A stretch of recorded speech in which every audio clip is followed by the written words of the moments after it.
Here's something most LLC owners don't think about until it's too late, and it's who actually owns your intellectual property. And so you form the LLC, you hire someone to build your website, to design your logo, to build software, and you paid for it, so you assume the company owns it.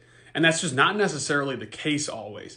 Under copyright law, the person who creates the work owns it by default, so not the person who paid for it.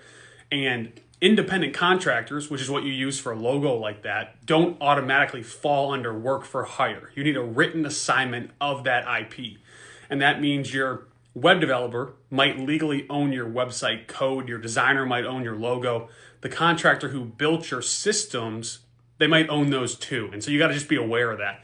And you won't find out until there's a dispute or you try to sell.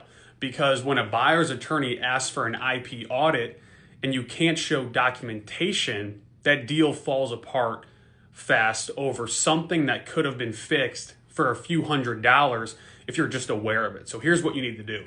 Anytime someone creates something for your business, get a written agreement assigning ownership to the LLC. Not you personally, but the LLC. And if you build assets before forming the entity, you need to formally assign those over too, because you as a person are separate from the LLC, and IP ownership is not automatic just because you paid for it. In business law, ownership is all about documentation. And if your LLC doesn't own its core assets on paper, that liability shield isn't protecting what you think it is.